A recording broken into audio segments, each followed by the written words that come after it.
Welcome to Spirited Straight Talk, the ultimate podcast for anyone who is ready to live a life with intention and help from spirit.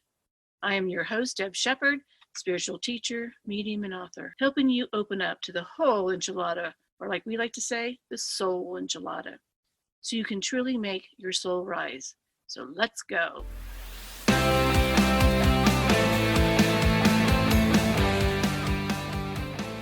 So I'm here with Dana, and we're going to talk about Feng Shui and what it's all about. I heard about Feng Shui probably not quite 25 years ago, and have been practicing and living with the energy and the thoughts and belief systems around Feng Shui. When I started doing this, when I learned about it, is I was going through a very challenging time in our life. That's when my husband of corporate America lost his job, and we were struggling to land on our feet again.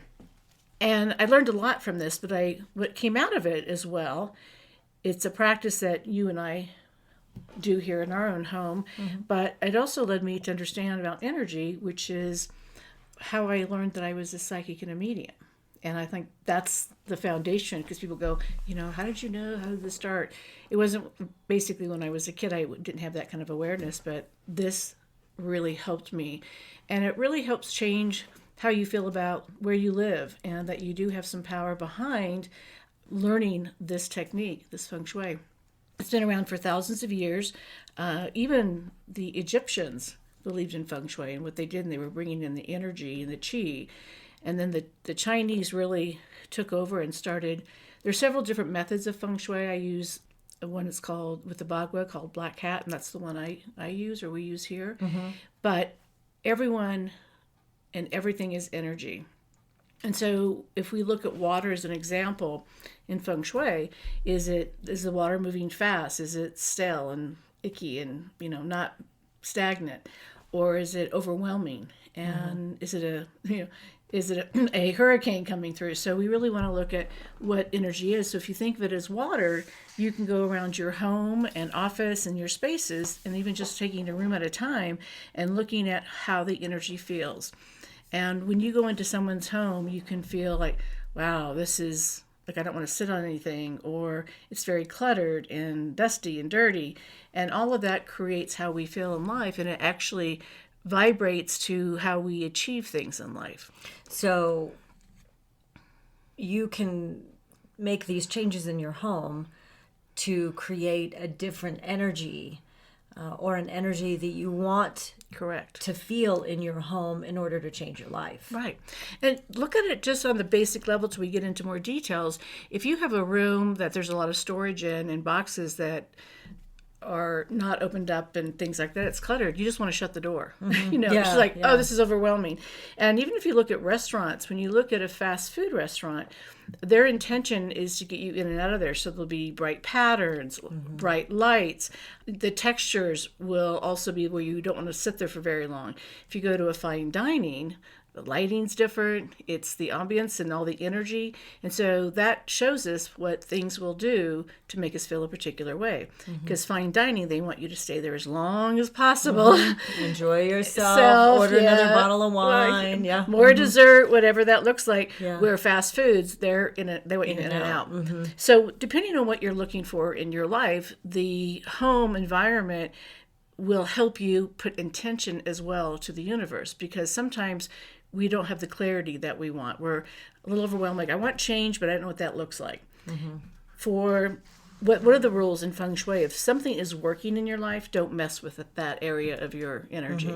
So we use that grid of 9 squares, and we use that Bagua map to put over your home and into a room so you can multiply it. But there are other ways as well. And they also want you to use all the elements. So the Bagua map is broken into a grid. Correct. With one side in particular at the entrance of your home or any particular room. So you can lay that grid over your home, and then also stand in the doorway of a room and lay that grid in each room as well.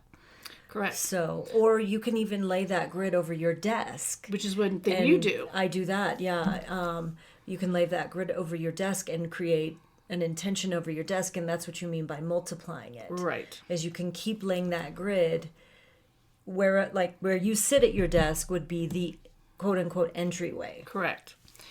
And it's really simple. And you may already have things in your home that you can shift around. But let's say when you walk into your house in the far back left is a bathroom. That is your wealth corner. So if you feel like money is leaving you constantly and you can't save, then you would want to work on that room as well as look at the wealth corner in other parts of the house so you can multiply it. So the grid, which we're going to actually connect this podcast to A Bhagavad grid? a grid. So we're gonna connect this podcast to a blog that will give people the grid. So make sure you look out for that blog or go to the website to look for the newest blog, because it'll be there. It'll be connected at debshepard.com. And if you look at different types of feng shui, because there's several different ways of doing it, it can get really complicated. And I like things really simple. Yeah. And for me, this was a great basic way to begin feng shui. I've read other books, but I still stay with my philosophy, which is the grid we're talking about. Right. Well, I think one of the best things that you do for your students is you keep it understandable. You don't overcomplicate it, and this is really easy to understand, so people can begin to change the energy in their home, which then translates to changing the energy in their life. Correct. And it's all about intention. So, for instance, if you walk into the main part of your home, and if it's in the garage that you use mostly, then the front door, there's things that you can do about that. I probably won't talk a lot about this right now because it's a lot of questions that people have. But when you walk in, the far right is relationships. And if you feel like your relationship is stagnant or that you want to find a partner, it's also looking in that area. What is it? Is it a dining room that's never being used? Because we don't use dining rooms, the formal dining rooms anymore. If you just look at your bedroom, is it balanced? Like when you look at your bed, are there two nightstands that are equal size? Is there two lights? What is there? When you have items in your home, is it always with one person or one thing? So you want to multiply those things as well. But in other rooms. When you say multiply, you mean you take that corner on the grid of each room and you create a space to honor that relationships. And it could be with your guides, it could be with the people you work with. The relationships can be, or a better relationship with yourself, being kinder to yourself. So there are a lot of different levels of the relationship, but basically what feng shui does, it works on every aspect of your life, your career, your health, travel, your support system, people in your life. So whatever area in your life that you're trying to work on, you can do that by going to that space and creating the space for the intention of what you're wanting to create in your life. So it might be better communication or healing relationships, things like that. And of course, I don't think anyone would ever not want to get more abundance. I mean, that's, but with the abundance, it can also mean abundance in relationships or abundance in other areas of your life versus just the money figure there too. Love, even from friends or family. Yeah, it can be. But you can keep it simple where people are not going to walk into your home and go, well, that's weird. So you can use things as healthy plants, crystals, rocks. Lighting is a great way to introduce good qi, because dark rooms that are heavy with dark colors and things like that can make it feel heavy for people. You want your furniture to be usable and comfortable. Simple things is making sure your furniture is not broken. So if a leg is broken on a chair, if light bulbs have been burnt out, you want to replace those. So you can just start by looking around your environment and what is not working. What is broken? And are you keeping things that you love? Because a lot of us will keep things that someone gave us and we feel like we're still responsible for holding on to it, but we don't have that relationship any longer or we don't love it. Those are the items that you want to pass on to somebody else that may enjoy that energy versus keeping it and always looking at it going, ugh. Yeah. Dead appliances. I shouldn't have said which gives that item a new energy because now you've given it to someone else, so that And we've done that with a things in our kindness. home. Yeah. You know, we've done that where we're just like, someone goes, oh, I really love that. And you're like, oh, you know what? You can have it. And part of that is to move it on. And that energy is no longer, when you look at it, thinking of the sadness or grief that went with it. Even things that are from people you love that have passed. If those things don't resonate with you anymore, maybe it's time to, you know, move this. And Move them on. Yeah. And Cross them over to someone else. Yes. Dana is really good at getting rid of clutter. I mean, you go in and like our garage area is our travel and helpful people. And you're always in there. We have a 3-car garage and we can stack stuff in there. And I know there's things I need to go through, but you're always in there getting rid of stuff and cleaning up things. And that again is working, including the garage if it's attached to your home. That's included. And if you have a lot of icky stuff in there or old stuff, Move that energy. Move that energy. Color is used a lot in Feng Shui. So we look at the color purple is for wealth. And so you can have, like, you have an appliance in the kitchen, which is our wealth corner. That's purple. Yeah. And that's a mixer, right? Yeah. And so the kitchen is very white and it's our wealth corner, but the purple really pops on the counter. And the reason why purple is for the color of wealth is because years and years ago, the way they made purple were people that would dive down into the ocean to get the coral, I think it was. I'm trying to think some of the natural things and then bring that item up and then make the color paint from it. But amethyst, too, is representative of wealth. So we have amethyst in a lot of areas. Yeah. But, you know, it's rare to find a plum or dark purple colored KitchenAid mixer. But I found it. And it's awesome. Yeah. And so you can do little things, have some towels that are purple, anything that represents A to you. plant, you know, not planter, but a pot. Yeah, Planter pot. to put a plant in. If purple. I was just going through and reading some of my ideas for Feng Shui, and they even said by your kitchen sink to have plants there, which Dana has 3 in beautiful pots of herbs and things like that, because that also helps balance the faucet water going down the drain. I didn't even know that, but you did it psychically, yeah. So again, Wow. And if you have a bathroom that is in an area of the Bagua that you're wanting to work on, people do, for some reason, we do the bathrooms with blue and watercolors. You don't need more water. So paint it red or green and having something that balances it. Something that brings that brightness. So Green is earth, right? So that would balance the water. Yeah. If you have a bathroom in an undesirable area of your Bagua. Money and relationships or your fame. And for our reputation, let's say you don't have a good reputation in your company that you work for or a business that you own, that is the straight back in the middle of those 2 rooms. So on the left is wealth and on the far right is relationships and in the middle is reputation, and you want the color red. And we've even extended this on our deck, which is the length of the house. So the flowers and the pillows and everything that are chosen are based... Each section is based on extending that part of the Bagua. Yeah. And you can do this in your yard. So if you actually have a backyard, you can use that Bagua in the backyard and those different corners. And again, bring up that energy. And it's all about balance. It's all about the chi and how energy feels. So if you're not sure, you're not a creative person, you don't feel like you're good at designing things, when you're out and about, look, what feels right? Take pictures of it.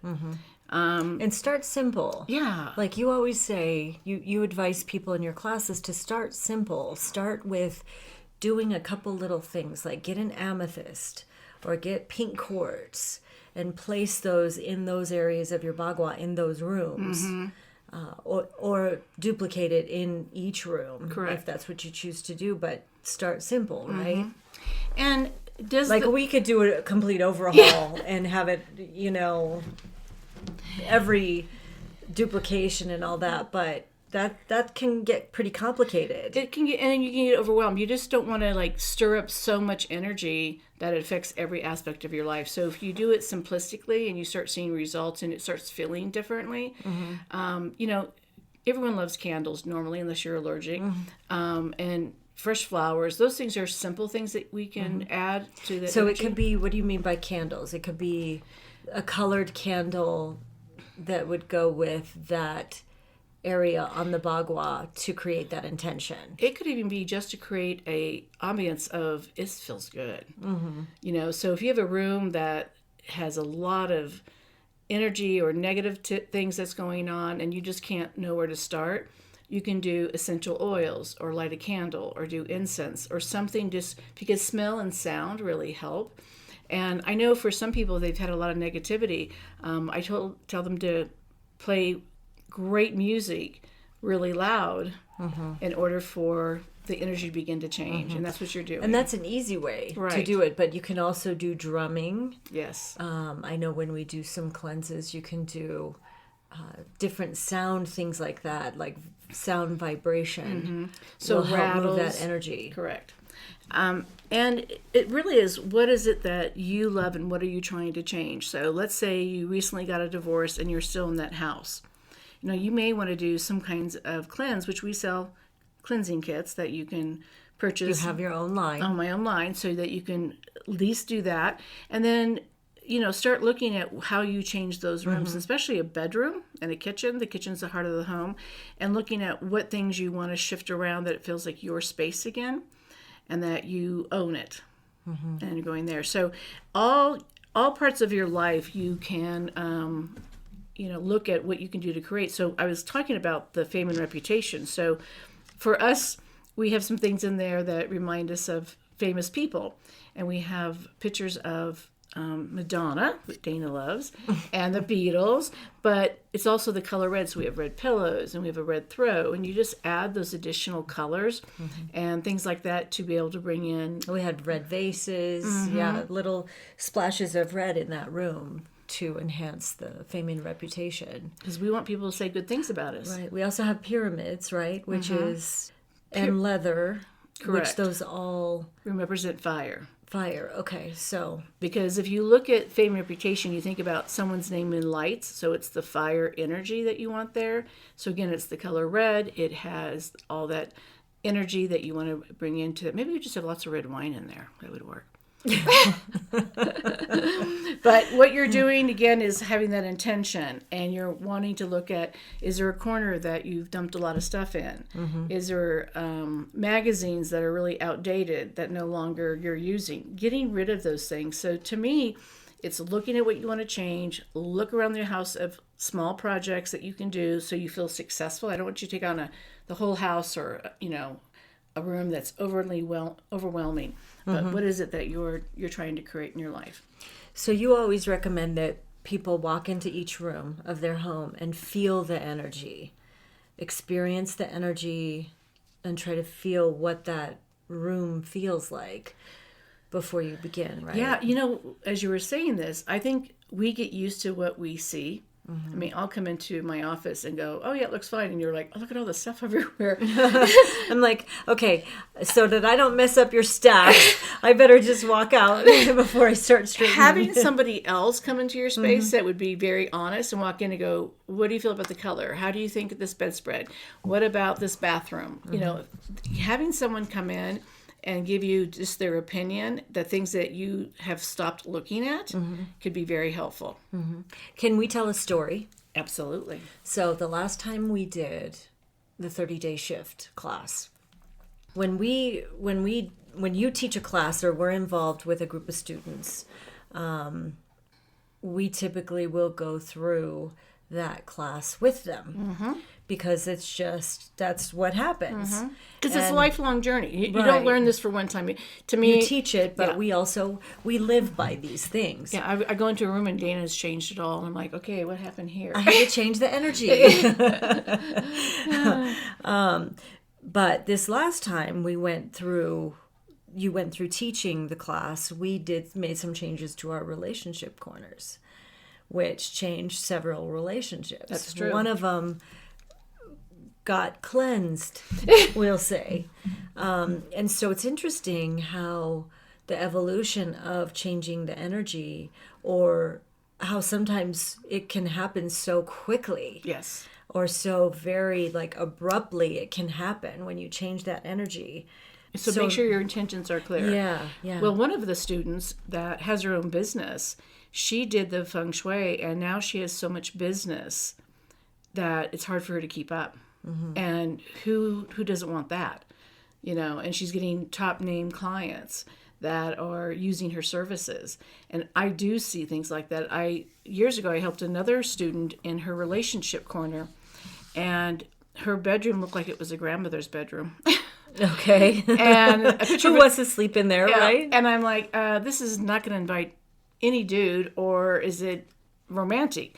And so she did an overall. And A new partner. She has a new partner and married and been married for a few years. So it does work. So step one would be to go through and start to remove clutter, right? Yeah. If you have clutter in your house, that's number one, because it feels better. Automatically feels better. That yeah. changes the energy itself. And then when you look at your bagua, look at what parts of your life you would like to improve. And it could be simple as you want more knowledge when it comes to spiritual work, and there's actually a space for that. Or what if you want to travel more? Are those the areas that you want to enrich? There's a space for that. So it doesn't have to be those top ones we were talking about. So it's every space in your life that you want to open those doors. And I think having that intention, even writing it down a little bit and getting some clarity. Of course, we love home goods.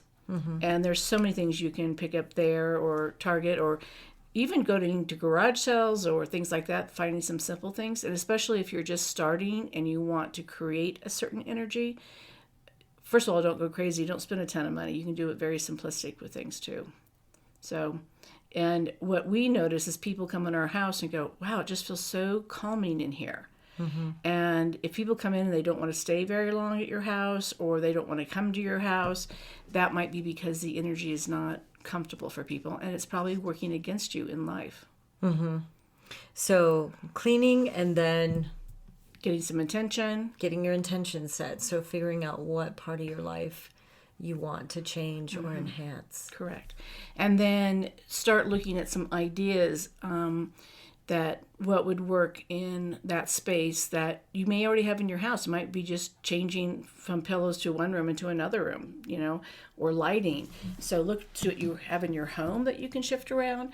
And then even write yourself a little list of what you want to look for. So when you're out and about and you go by a garage sale, and that's on your item list, so that you have these items that will show up for you. Okay. So after you clean your clutter and you Figure out what you want to work on.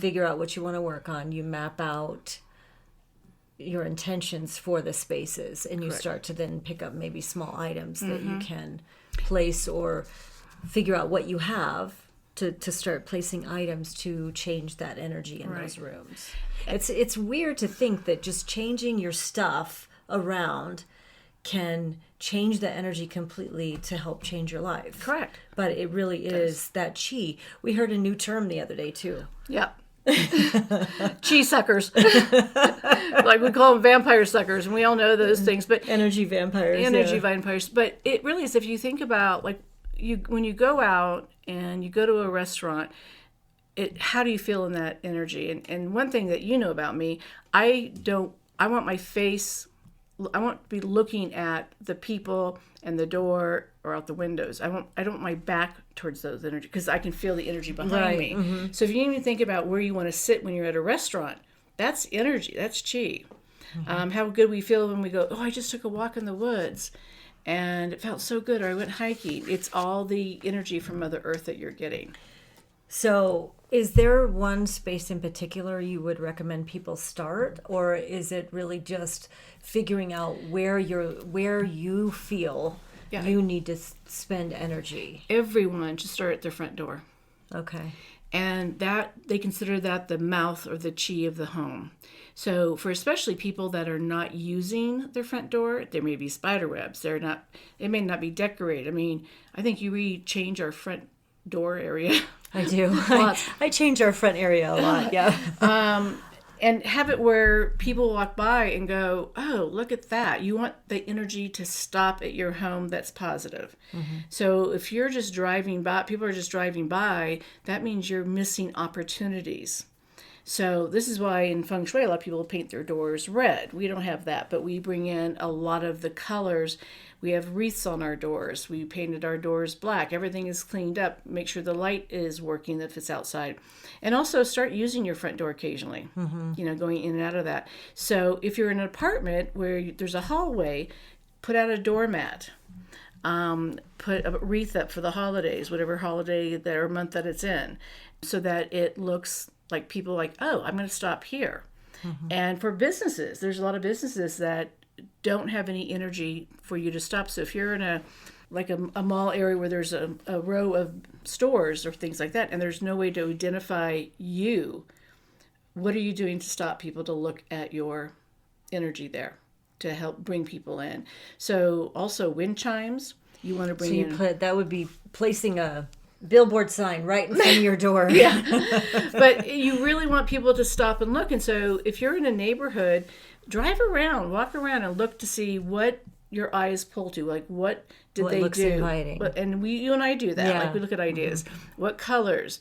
Well, we have a bridge out front and a fountain. And so people love, especially kids, when they come over and run up and down that bridge. So to me, if your front door area is cluttered, it's dirty, the light's burnt out, and also that you want to make sure that the door opens without stiffness, and that there's nothing behind the door that blocks it. So if you have a coat rack or shoes, you want that door to open up freely. So that's a great place to start because you're bringing in the chi and the energy. What if somebody's missing a space in their home? Well, in this technique, if you're missing one corner or one part of the bagua because you have an odd shape home, if it's not exactly square or rectangle or something, then you can multiply that area in other parts of your house. If there's no issues going on, then that's great. Like when there was a lot of people filing bankruptcy and they were losing their homes, some of my friends said, well, yeah, we're going to go get a good deal on this. And I go, is the wealth corner missing? And they said, yes. That was the reason why. And I said, and there was 2 or 3 people that lived in that home before that had the same issues. So you don't want to go, if you know without a doubt how Feng Shui works, if people lost those homes, you've got to really decide what work you can do to shift balance that. To balance it out. So it may look like a good deal. Or people got divorced. There was a lot of anger or health issues. There was one house that we did, and they couldn't sell this house. And they called me in to come and look at the energy, and the house was on the market for over a year. And I went down there and I was like, there's been a lot of illness in this house. And they did have a ton of illness. And they even gave the home like a name, like it was a hospital kind of name as a joke. So, and they had already moved out. And I said, you guys need to have some fun in here and change that energy and do whatever you can. Big party. And within a week of that, they sold the house to a couple that had looked at it a year before, but had decided not right now, and then bought it. So that's what you can do in Feng Shui is you can help sell a house if you need to, or a business. So changing the energy by the drumming, all of that to change the energy in the home, but also using that bagua. The map, what was going on. The map, yeah, what was, And we've done businesses too, and you go in there and you're going, there is not one living thing in this place. No plants, nothing. And the lighting was bad, and I'm like, whoa, yeah, this needs some work. So again, if you're struggling in areas of your life, look to see what that energy feels like in those spaces. But it's also have fun. I mean, we will find things and have fun. We had another client recently that was in this class, and she started her own practice. And I looked at her wealth corner, and I'm like, honey, you're starting this business. What do you got to work on that? So I gave her some suggestions, and her business picked up immediately. That she says, now I need to balance it so I can have time off. I said, that's okay. That way you can manage this. We should talk about mirrors. Oh, yeah. And bagua mirrors because of the power behind mirrors. Yeah, because mirrors have a ton of energy. Well, tell me about the first time I came to your house and you were trying to sell it. Well, I had a mirror in the stairs. So the stairway had like a landing in the middle. And it was reflecting up the stairs.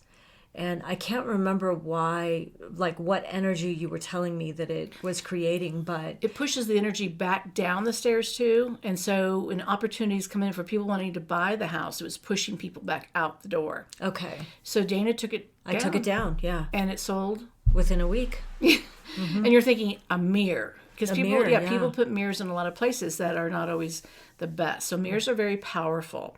And I will tell the story about the one in the backyard. Yeah. So this was probably over 15 years ago. I go into my backyard and I notice all of my aspen trees, because they sprout up. Yeah. They grow. Were all cut down. And they were probably 15 feet or whatever, but they're skinny. And I'm like, where are my trees? So I go up at the top of the deck, because we have a walkout basement. I go to the top of the deck and I look over, and the neighbor behind me has like 15 bags, and because the trash is going to be picked up the next day. So I walked over And there. you had a fence, I had right? a fence. So I walked over there and I opened the bags and realized those were my aspen trees. And I was just like, you got to be, he came over around, and I'm home. So he had the audacity to come into my backyard and cut down my trees. So I called his wife and I said, or the wife answered, and I said, hey, I think your husband cut down my trees. I want to talk to him. She goes, I don't think so. He's out of town. He just left. And I go, well, go check the bags in the front yard. And she did. When he came back, he called me and said, well, I didn't think you wanted them. And I'm like, well, that's none of your business. So I put what's called a bagua mirror, which has a little bit of a mirror in it, and it's shaped octagon, and it looks Chinese. And I hung it on my high deck, and within a few months, they were transferred to Alaska. Bye-bye. Bye-bye. So they can be very powerful. You don't want anything bad to happen. I just didn't want them as neighbors. And that wasn't the only problem I had with those neighbors. It was just Right.